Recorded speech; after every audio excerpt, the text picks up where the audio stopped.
So next இப்போ என்ன பண்ணலாம்னா டெம்பரேச்சரை மெஷர் பண்ணக்கூடிய நிறைய ஸ்கேல்ஸ் இருக்கு. let us 3 நம்ம 3 டைப் ஆஃப் ஸ்கேல பார்க்கறோம். ஃபர்ஸ்ட் ஒன்னு வந்து செல்சியஸ் ஸ்கேல், நெக்ஸ்ட் வந்து ஃபாரன்ஹீட் ஸ்கேல், தேர்ட் ஒன் வந்து கெல்வின் ஸ்கேல். சோ அப்ப டெம்பரேச்சரை மெஷர் பண்ணக்கூடிய 3 டிவைஸ் வந்து நம்ம என்ன பண்ணிருக்கோம், 3 டைப் ஆஃப் தெர்மோமீட்டர்ஸ் நம்ம ஒன் பை ஒன்னா பார்த்திருக்கோம். இப்போ ஃபர்ஸ்ட் தெர்மோமீட்டர் பாருங்க, செல்சியஸ் ஸ்கேல். சோ எல்லா ஸ்கேல்லையுமே என்ன பண்ணோம், ஒரு லோயர் ஃபிக்ஸ்டு பாயிண்ட், ஒரு அப்பர் ஃபிக்ஸ்டு பாயிண்ட், ஒரு லோயர் அப்பர், ஒரு லோயர் அப்பர் அப்படின்னு கண்டிப்பா இருக்கும். சோ ஃபர்ஸ்ட் செல்சியஸ்க்கு லோயர் ஃபிக்ஸ்டு பாயிண்ட் நமக்கு எவ்வளவு தெரியும், 0 டிகிரி செல்சியஸ்ல தான் என்ன ஆகுது, வாட்டர் வந்து பாயில் அதாவது உறையுது, ஃப்ரீசிங் ஆகுது. எப்போ வந்து பாயில் ஆகும், 100 டிகிரி. அப்ப பாயில் ஆகக்கூடியது அதுதான் என்னது அப்பர் ஃபிக்ஸ்டு, ஃப்ரீசிங் ஆகக்கூடியது லோயர் ஃபிக்ஸ்டு பாயிண்ட். அப்ப மொத்தம் இங்க எத்தனை டிவிஷன்ஸ் இருக்கும் அப்படின்னு பார்த்தோம்னா, எத்தனை கோடுகள் வரைஞ்சிருப்பாங்க அப்படின்னா இதுல 100 டிவிஷன்ஸ் இருக்கும் from 0 to. சோ 0ல இருந்து நீ எண்ணி பார்த்தீனா இதுல வந்து என்ன இருக்கும், 0 0 எடுத்து 10 போட்டுருப்பாங்க இல்லையா, இந்த 0 க்கு 10 க்கு இடையில 10 டிவிஷன் இருக்கும். 1 2 3 4 5 6 7 9 10 அப்புறம் 11 12 13 14 இப்படியே வந்து ஈஸியா நம்மளால கவுண்ட் பண்ணக்கூடிய அளவுக்கு மொத்தம் 100 டிவிஷன்ஸ் இருக்கும். சரியா? செல்சியஸ் தெர்மோமீட்டர்ல என்ன இருக்குதோ 100 டிவிஷன்ஸ் இருக்கும். லோயர் வந்து 0, அப்பர் வந்து 100. சோ மொத்தம் 10. இந்த 10 தான் நம்ம என்ன பண்ணுவோம், 10 × 10 100. அடுத்து பாரு ஃபாரன்ஹீட் ஸ்கேல். ஃபாரன்ஹீட் ஸ்கேல்ல லோயர் ஃபிக்ஸ்டு பாயிண்ட் எவ்வளவு இருக்கு பாரு, 32. சோ இந்த 0 க்கு ஈக்குவலா இங்க 32 டிகிரி ஃபாரன்ஹீட். சோ 32 க்கு அப்புறம் என்ன ஆகும், 42 52 இப்படியே போட்டு போனோம் அப்படினா 212 வரைக்கும் வரும். இங்க நமக்கு டிஃபரன்ஸ் பார்த்தோம்னா 100. இங்க நீ எத்தனை டிவிஷன்ஸ் இருக்குன்னு பாத்தீங்கன்னா இங்க அதே மாதிரி தான் 10 10 தான் ரைஸ் ஆகும். 42 52 62 72 92 இப்படியே வந்து 212 வரைக்கும் போகும்.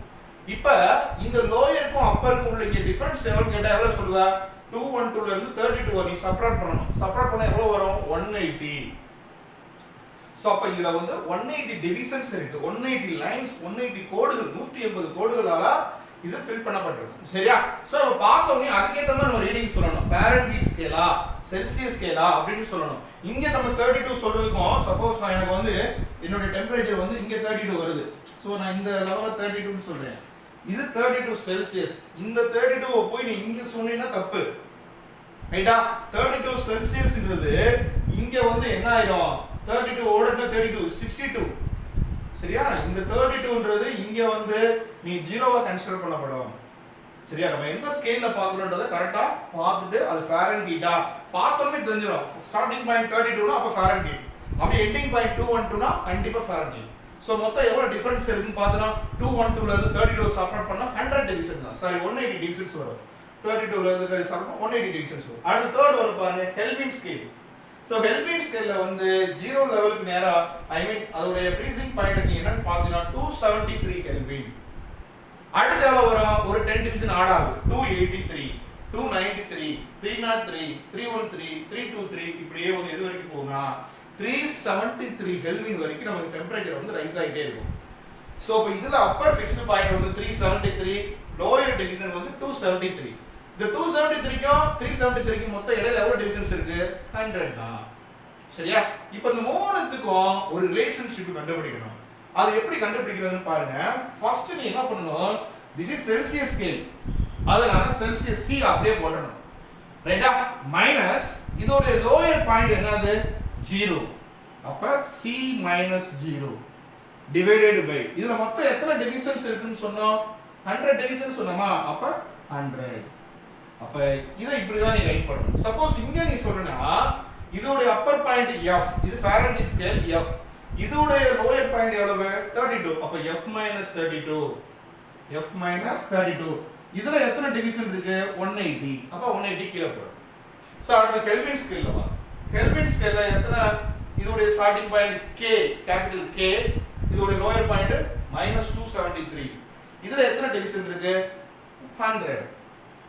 சோ அப்ப இந்த மூணுமே லிங்க் பண்ணோம்னா அதுதான் relation.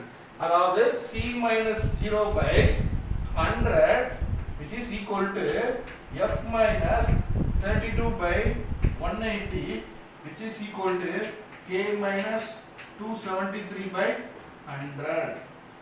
So this is the relationship. மூணு பேத்துக்கும் உள்ள, I mean Celsius scale, Fahrenheit and Kelvin மூணுத்துக்கு உள்ள ரிலேஷன்ஷிப். ரைட்டா? இப்போ நீ என்ன பண்ணணும், ஸோ இதுல ஏதாவது ஒன்று கொடுத்துருவாங்க. சப்போஸ் செல்சியஸ் கொடுத்துட்டு ஃபாரன்ஹீட் கேட்பாங்க, இல்ல ஃபாரன்ஹீட் கொடுத்துட்டு செல்சியஸ் கேட்பாங்க, இல்ல கெல்வின் கொடுத்துட்டு எப்படி வேணாலும் கேட்கலாம். ஸோ அதை எப்படி நம்ம ஃபைண்ட் அவுட் பண்றதுன்றதை நம்ம இப்போ பார்ப்போம். Okay, so let us see the relation between the Celsius and Fahrenheit scale. Celsius ஸ்கேலுக்கும் ஃபாரன்ஹீட் ஸ்கேலுக்கும் என்ன ஒரு ரிலேஷன் கண்டுபிடிப்போம். இப்போ நம்ம செல்சியஸ்ல ஸ்டார்டிங் பாயிண்ட் C னா அதோட fixed point lower fixed point 0, அப்ப C - 0. அதுல எத்தனை டிவிஷன்ஸ் இருந்துச்சு நம்ம ஸ்டடி பண்ணோம், 100 டிவிஷன் இருந்துச்சு. அப்ப கீழ வந்து நம்ம டிவிஷன் போட்டோம், 100 போடலாம். சோ ஃபாரன்ஹீட்ல வந்து ஸ்டார்டிங் F அதோட லோயர் 32, அதுல எத்தனை டிவிஷன்ஸ் இருந்துச்சுன்னா 180 டிவிஷன்ஸ் இருந்துச்சு. கரெக்ட்டா? இப்போ நம்ம இதை எப்படி சால்வ் பண்றது பாருங்க. C - 0 C தானே, C/100 னே போட்டுக்கலாம். F - 32 அப்படியே போட்டுக்கோ. டினாமினேட்டர்ல 180 போட்டுக்கோ. இப்போ இந்த சைடு பாருங்க, இங்க ஒரு 0, இந்த 0 கேன்சல் பண்ணலாமா? சோ ஒரு 0வை கேன்சல் பண்ணிடு. கேன்சல் பண்ணிட்டு இத 2 டேபிளால நம்ம கேன்சல் பண்ணலாம் இல்லையா? இத என்ன சொல்வ, 5 2s are 10, 9 2s are 18. அப்போ உங்களுக்கு என்ன ஆன்சர் கிடைச்சிருக்கு, C divided by 5, F minus 32 divided by 9. சரியா? இப்போ இந்த 5-ஐ நீ என்ன பண்ணிக்கோ, இது பண்ணிக்கோ. இப்போ எனக்கு C தான் வேணும்னா இருக்கட்டும், 5-ஐ மட்டும் அங்கே பண்ணிக்கோ. அப்போ C வேணும்னா என்ன பண்ணிக்கலாம், 5 into F minus 32 by 9 சொல்லலாமா? எனக்கு C வேணும். அப்போ இந்த 5-ஐ கிராஸ் கொண்டு போயிட்டேன். அப்போ 5 into அங்க ஆல்ரெடி ஒரு F minus 32 இருக்கு, அப்படியே போட்டாச்சு. டினாமினேட்டர் 9 இருக்கு. சரியா? சோ இதுதான் செல்சியஸ்க்கும் ஃபாரன்ஹீட்டுக்கும் உள்ள ரிலேஷன்ஷிப். சரியா? சப்போஸ் நமக்கு வந்து என்ன கொடுத்திருக்காங்க அப்படினா ஃபாரன்ஹீட் வந்து F உடைய வேல்யூ வந்து என்ன கொடுத்திருக்காங்க அப்படினா, சப்போஸ் ஒரு ப்ராப்ளம் பார்ப்போம். Example problem.